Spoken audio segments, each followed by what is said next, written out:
estado de choque. O que é estado de choque? O estado de choque é a incapacidade do sistema cardiovascular em prover circulação sanguínea suficiente para os órgãos. Então, basicamente, o estado de choque é uma depressão do organismo em razão dessa falha circulatória. Fatores que podem desencadear aí o estado de choque. O que pode levar a vítima a ter um estado de choque, a ter uma falha circulatória aí, né?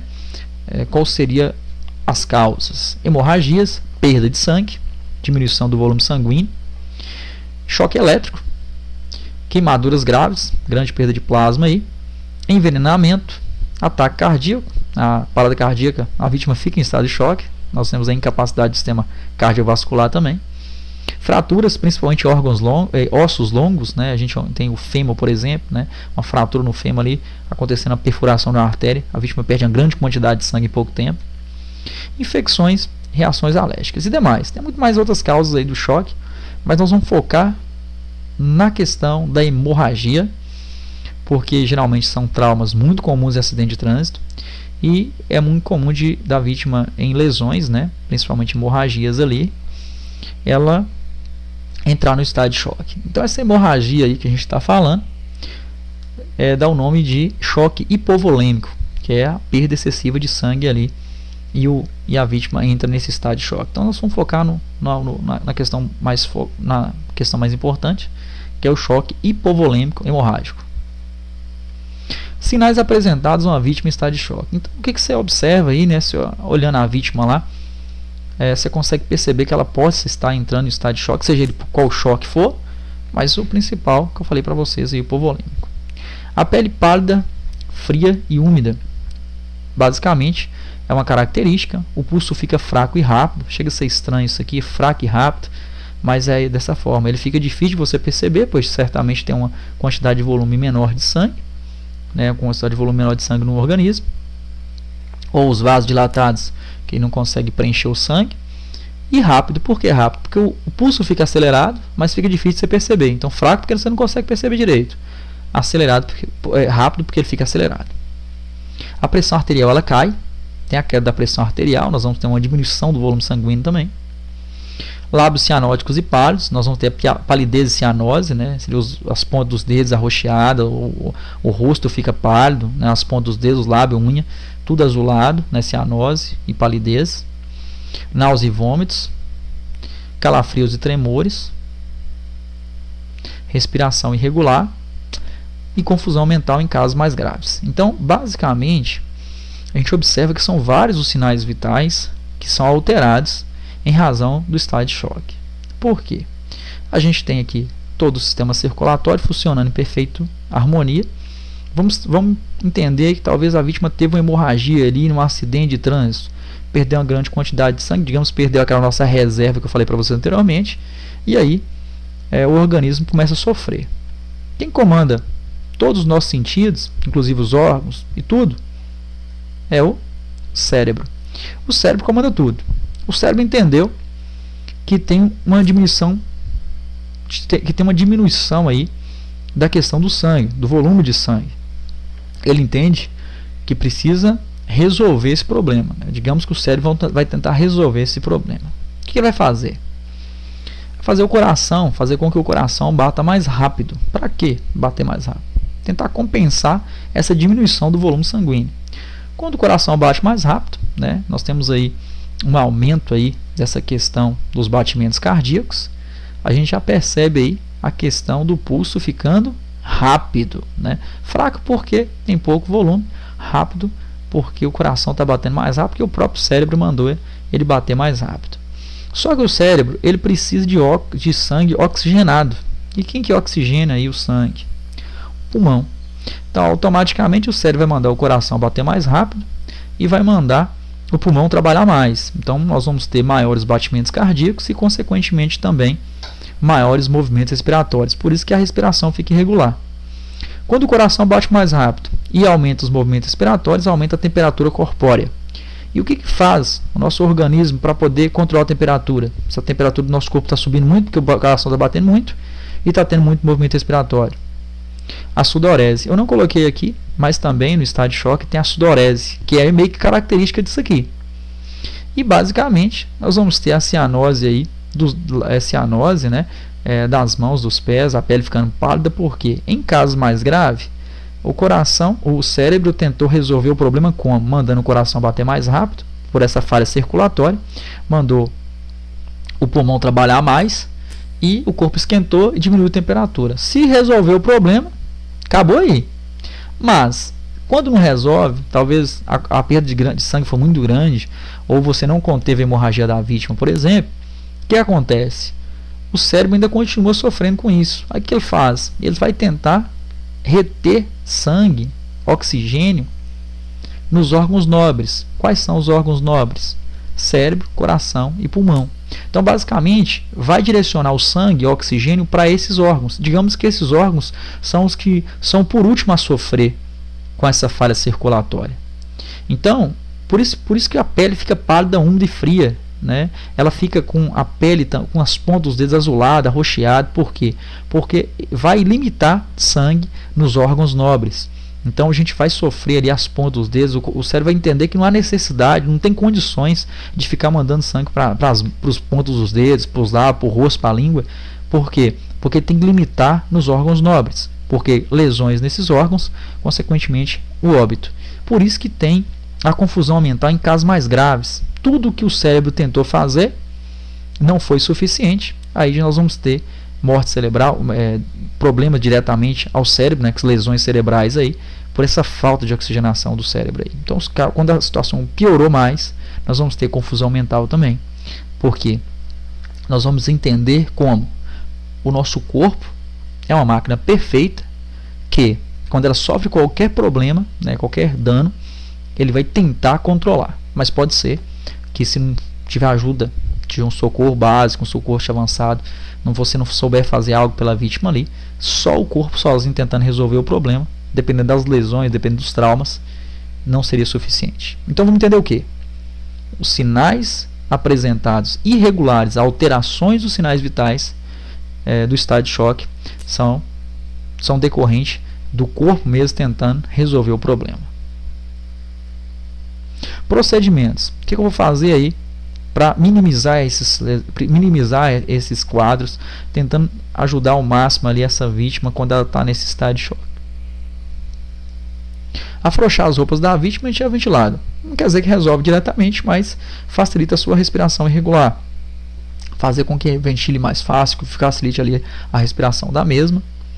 Coloque-a deitada com os pés elevados, cerca de 30 centímetros, e a cabeça mais baixa do corpo. Lembrando, se não tiver nenhum tipo de trauma aqui cerebral, né, um AVC, né, não suspeitar de algum tipo de problema desse aí, elevação das pernas da vítima ajuda e muito nessa contenção, nessa facilitar essa circulação dessa vítima. E monitore os sinais vitais, que são alterados constantemente por esse estado de choque dessa vítima.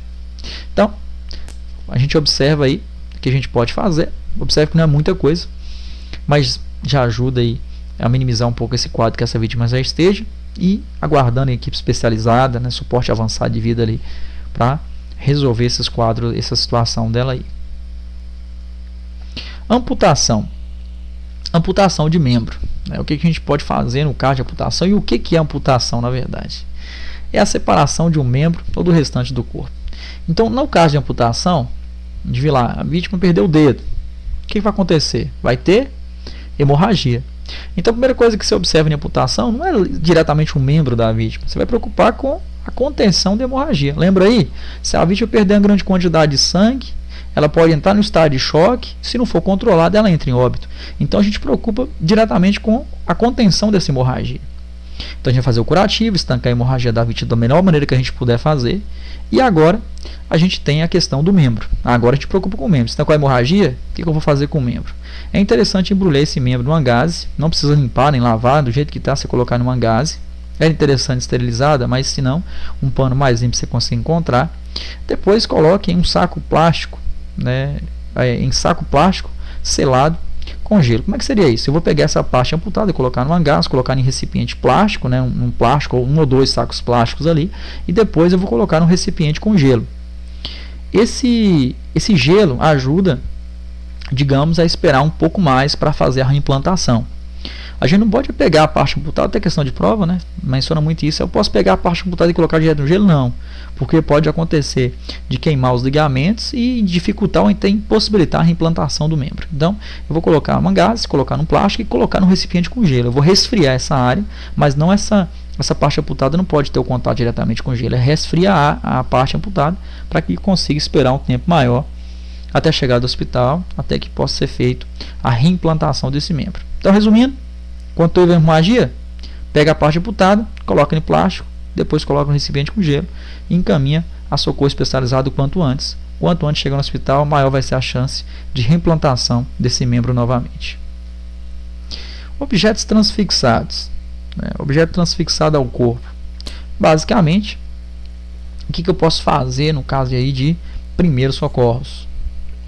Não tente remover o objeto do local. Em hipótese alguma, recomenda-se que você retire esse objeto do corpo da vítima. Só mesmo no hospital, só em procedimento cirúrgico ali que vai ser feito a retirada de maneira correta. Seja no local que for, principalmente socorrista leigo. É claro que tem aí umas técnicas também, socorristas profissionais, quando obstrui aí as vias aéreas, mas para socorrista leigo não.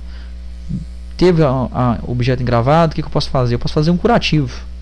Eu posso estabilizar esse objeto, colocando ali gases, né, ao redor. Posso pegar uma bandagem, colocar de um lado, de outro, passo uma bandagem, uma faixa por cima e mantenho esse objeto quietinho lá, porque quando esse objeto se movimenta, agrava mais a lesão. Encaminhe para socorro especializado, ou dependendo da situação, aguardar o socorro especializado chegar no local, dependendo do objeto, dependendo do local que esse objeto está transfixado à vítima. E no olho, mesmo que seja apenas um deles, cubra os 2 olhos da vítima. Não adianta a gente imobilizar só o olho que está afetado, por exemplo, e deixar o olho bom sem a imobilização, porque a gente tem aquela questão dos movimentos naturais dos olhos. Um olho segue o movimento do outro. Então a gente imobiliza um e tampa o olho bom também, pela questão de minimizar ali o sofrimento que essa vítima já se encontra. Bandagem. O que é bandagem? Bandagem é faixa, literalmente faixa. Pode ser improvisada? Sim. A bandagem não necessariamente ela precisa estar esterilizada. Então a bandagem é faixa. Elas são utilizadas para fixar curativo, imobilização de fratura ou conter provisoriamente uma parte do corpo. Então a gente pode utilizar ela para uma antipoia, a gente pode utilizar em uma imobilização de fratura, que a gente vai ver depois também sobre isso. Então a gente improvisa, né? Aqui a gente observa, na falta de bandagem pode ser utilizada a tira de lençol ou tecido qualquer. Então a gente pode improvisar sim essa bandagem de várias formas, da melhor maneira que você achar melhor, e não necessariamente ela precisa estar exatamente esterilizada. Agora a gente vai para queimaduras. O que são queimaduras e qual seria a sua classificação? Queimaduras são lesões na pele, no revestimento do corpo, que podem ser causadas por agente térmico. O que é agente térmico? Alguma coisa quente em contato com a pele. Panela quente, por exemplo, fogão, o motor do carro, o escapamento da moto. Tudo isso aí é um agente térmico. Eletricidade, choque elétrico, substâncias químicas, tem alguns produtos químicos em contato com a pele podem causar queimadura. Atrito, radiação do sol, por exemplo, agentes biológicos, tem planta que causa queimadura. Então são várias as fontes de queimadura. E como seria a classificação? A classificação ela é pela profundidade. A gente tem queimadura de primeiro, segundo e terceiro grau. A queimadura de primeiro grau é uma queimadura superficial. Ela queima a primeira camada da pele, epiderme, e a pele apresenta vermelhidão, ardência e nada mais que isso. A queimadura de segundo grau ela é uma queimadura um pouco mais profunda. Ela tem uma característica de ter formação de bolhas. Ela queima a epiderme, a derme, ela queima todas as camadas da pele e apresenta aí essas bolhas que não são recomendáveis da gente estourá-las. E tem a de terceiro grau, que é a queimadura um pouco mais profunda.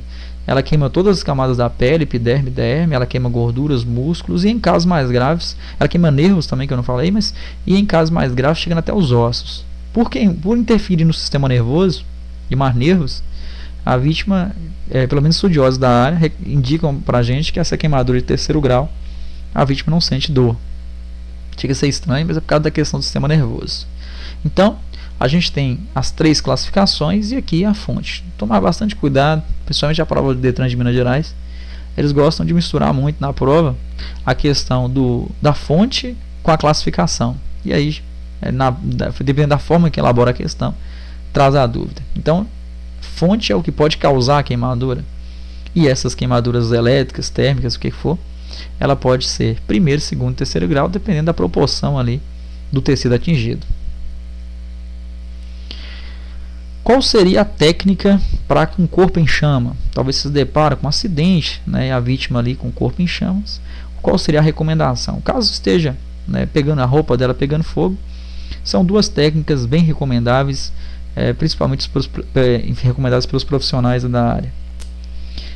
A vítima parar, deitar e rolar. Isso aí vai fazer com que ela elimine a chama, elimine o oxigênio ali da chama, consequentemente o fogo apaga. E também chamado técnica de abafamento. Você pode pegar um tecido qualquer, uma coberta, uma toalha, o que for, embrulhar a vítima, né, com essa coberta, consequentemente o fogo apaga. Dessa forma, uma forma segura, né, também você pode ajudar, né, talvez a vítima desespere e corre, e aí se ela correr, ela vai ter uma concentração maior de oxigênio no ar e ela vai aumentar o fogo. Então não seria recomendável. Retirar as partes da roupa que estejam grudadas na área queimada. Sim, se você percebe, conseguiu apagar o fogo, você vai avaliar a vítima. Quando você vai avaliar, é interessante você tirar certa parte da roupa dela que teve, né, contato com a queimadura o mais rápido possível para não colar. Caso cole, você não pode puxar, não se agrava mais a lesão. Você pode cortar, conseguir uma tesourinha, cortar ali o local que foi afetado, que grudou na queimadura, e os profissionais depois vão retirar aquele tecido lá da maneira correta. E basicamente você só retira o resto ali que não colou na queimadura já.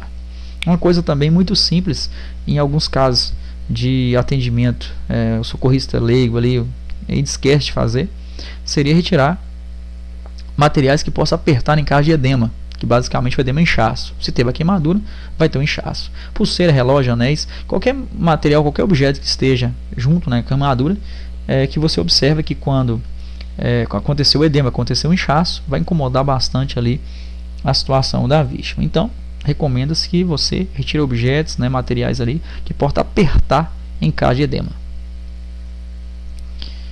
Também nós temos aqui sobre a questão das técnicas domésticas, né, certamente já ouviram falar sobre isso, ou até arriscar fazer uma técnica doméstica dessa aí com a simples queimadura em casa mesmo. Não passar pomada, pasta de dente ou quaisquer outros produtos aí. Aqui nós temos várias técnicas domésticas, né, mas não são recomendáveis. Os profissionais sempre não recomendam essa automedicação, principalmente com técnicas domésticas. O que a gente pode fazer é utilizar o que é passado certamente para o profissional, quer dizer, procurar um médico e ele vai avaliar e assim passar a medicação correta. Não recomendo estourar as bolhas, né, principalmente na queimadura de segundo grau lá, que já é característica da bolha. Isso, na verdade, se a gente furar essa bolha, pode acontecer de infeccionar, né? A gente tem várias fungo, bactéria no corpo e, consequentemente, quando você fura ali uma bolha, você tem exposição maior, pode acontecer algum tipo de infecção. Então não é interessante aí estourar as bolhas, mesmo dá vontade, mas não é recomendável estourar as bolhas de maneira nenhuma. Só mesmo procurar um profissional para sim passar a medicação correta. Manter sobre a água para amenizar a dor. O melhor remédio é a água. Então, quando aconteceu a queimadura, colocar diretamente a água. Recomenda-se água em temperatura ambiente, né? Não pode ser fria nem gelada, não são recomendadas nem gelada nem quente. Seria uma água em temperatura ambiente, a recomendação pelos profissionais. E encaminhar socorro especializado. Por quê? A gente avalia essa vítima, olha bastante a queimadura ali, recomenda-se pelo menos 15 minutos. E levar, é claro, encaminhar socorro especializado para quê? Para avaliar o tipo de queimadura que é, se é primeiro, segundo, terceiro grau, qual é a forma que vai ser passada e qual vai ser a medicação a ser colocada para que você coloque. E não se recomenda-se automedicação de maneira nenhuma.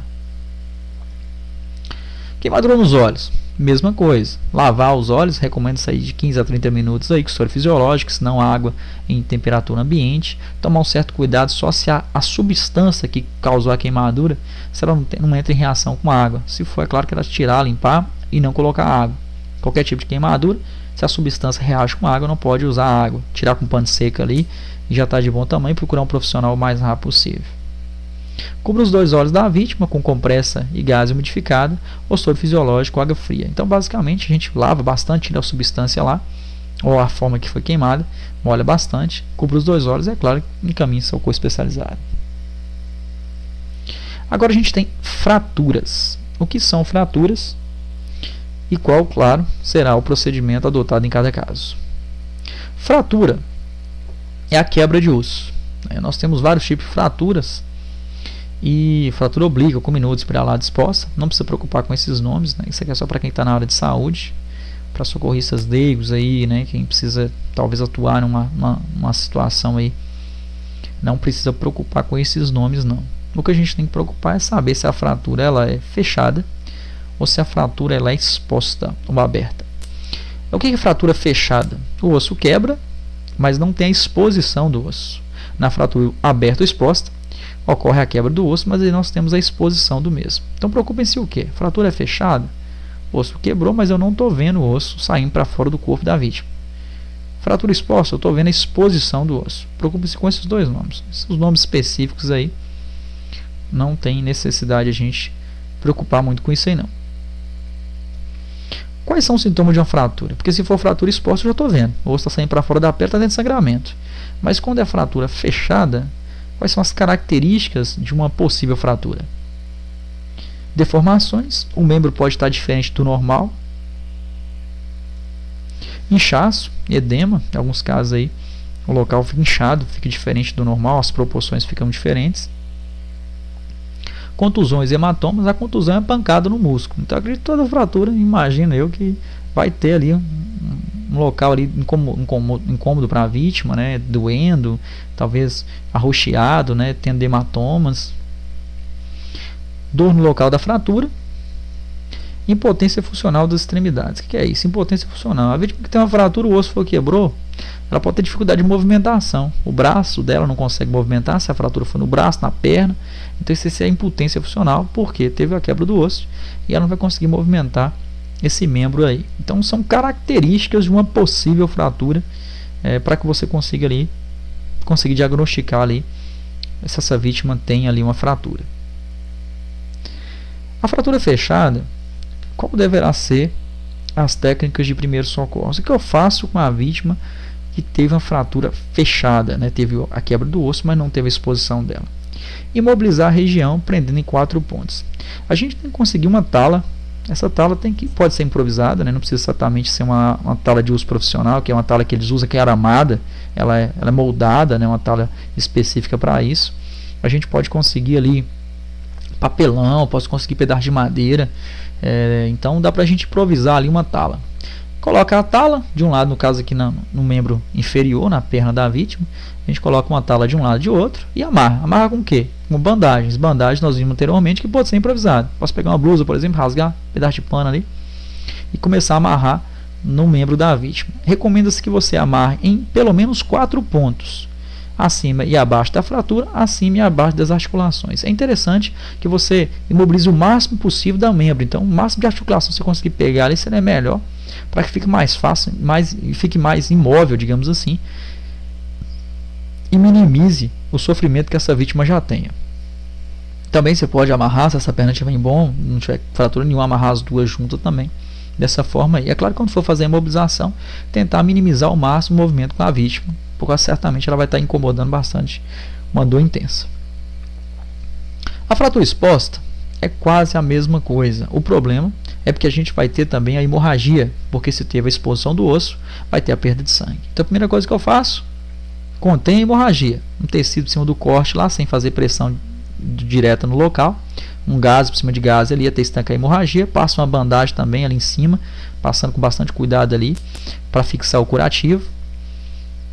E depois eu imobilizo como nas fraturas fechadas. Mesma coisa, aqui a gente está bem improvisada, né? Fez aqui a contenção da hemorragia e depois foi feita a imobilização da fratura. Uma coisa também que a gente tem que tomar bastante cuidado, né? É não tentar reintroduzir o osso na posição natural.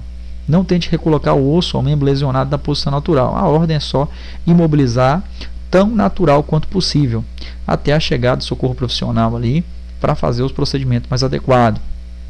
E consequentemente até o transporte a uma equipe especializada. Então basicamente é fazer o básico, né? Fazer o que a gente tem condições de fazer ali, sem expor a integridade ali da vítima a riscos. Agora, nós temos lesões nas articulações, né? Como é que seria a lesão na articulação? Nós vamos ter dois tipos. Nós temos a luxação e tem a entorse. O que é a luxação? A luxação seria o deslocamento de um osso de uma junta à articulação, né? Sem fratura nenhuma, né? Só teve o deslocamento do osso ali. O pessoal chama isso aí de deslocar, também tem vários nomes aí para ele. O nome mais correto, né, digamos assim, seria luxação. A entorse seria torção de uma junta à articulação com ruptura parcial ou total dos ligamentos. Até parece uma coisa simples, é que é uma torção de tornozelo. Basicamente, essa ruptura dos ligamentos, em alguns casos, tem que fazer até cirurgia. Então não é coisa tão simples como parece. E o que eu faço no caso de luxação e no caso de entorse? Repouso, se tivesse condições de ter gelo, né, porque ajuda a diminuir o inchaço, o edema no local. Trate como se fosse fratura. Por quê? Porque eu não sei. Estou vendo o dedo luxado ou uma entorse, estou vendo que a vítima está incomodando ali e eu não sei o que é, o que eu faço? Eu imobilizo e aguardo a equipe especializada chegar, ou dependendo da situação, onde que for, talvez no dedo, leva ela para o hospital. Por quê? A gente não sabe exatamente o que é. Pode ser uma fratura, pode ser uma luxação, pode ser uma entorse, e a gente trata como se fosse fratura as lesões nas articulações. Mas também, nós temos também lesões nos músculos, né? Lesão nas articulações e também lesões nos músculos. Como é que funciona a lesão no músculo? Nós temos que ter também duas: distensão, que ocorre quando o músculo realiza um trabalho que vai além da sua capacidade de estender, provocando ruptura de fibras. Então, a distensão seria quando o membro vai além da sua capacidade de estender. Exemplo, talvez força demais numa academia, força num acidente, o que for. Dá o nome de distensão muscular. E a contusão é um golpe, uma pancada no músculo, né, que é muito comum de acidentes, até a fratura, como eu falei para vocês anteriormente. A fratura geralmente é uma pancada no músculo ou até uma fratura. Mas no caso aqui, a gente imagina aí a contusão só com a pancada, um golpe forte no músculo dessa contusão muscular. Mesma coisa, não sei se é fratura, trato como se fosse fratura. Repouso, gelo, ajuda a diminuir o inchaço. Imobilização, trate como se fosse fratura. É claro que quem vai diagnosticar vai ser só o médico no hospital, se é uma luxação, se é uma entorse ou se é mesmo ali uma fratura. Os procedimentos são os mesmos. Fratura da coluna vertebral. A gente tem que preocupar bastante com isso. Caso ocorra uma fratura na coluna vertebral em que haja lesão na medula, a medula basicamente é um feixe de nervos que liga os cérebros aos braços e às pernas. Então o que manda ali a gente mexer um braço e a perna? São um feixe de nervos que dá o nome de medula. Então basicamente pode ocorrer perda definitiva dos movimentos ou funções de todas ou alguma parte do corpo. Então basicamente, quando acontece a lesão medular em acidentes, né, acontece normalmente a fratura das vértebras, são esses ossinhos, um sobreposto ao outro, separado por pequenos discos. Então, quando acontece a fratura dessa vértebra, no interior dela nós vamos ter o feixe de nervos, que é a medula, que é muito frágil, na verdade. Então, é como se essa fratura, essa vértebra, ela protegesse a medula. Então, em acidente de trânsito, por exemplo, pode acontecer dessa vértebra estar quebrada, só que não teve a comunicação com a medula ainda. Mas você quer fazer algo aí para ajudar a vítima, movimenta de qualquer jeito. Consequentemente, esse osso fraturado, ele pode perfurar a medula e basicamente, de onde lesionou abaixo, a vítima perde os movimentos. Então a gente tem aqui a nível cervical, torácico, lombar ou pélvico. Então, de onde lesionou a coluna vertebral, a vítima perde definitivamente os movimentos de onde lesionou abaixo. Por isso que existe o nome paraplegia, né, que basicamente seria a paralisia da cintura para baixo, né? Lesão torácica, né? Lesão a nível dorsal lombar, pode acontecer a paraplegia. A tetraplegia seria lesão a nível cervical, aqui do pescoço, paralisia do pescoço para baixo.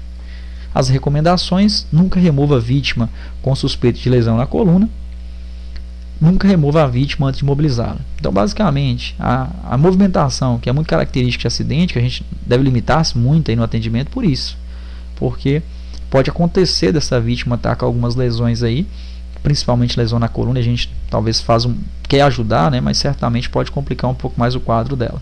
Então, se suspeitar de lesão na coluna, a gente não pode movimentar em hipótese alguma.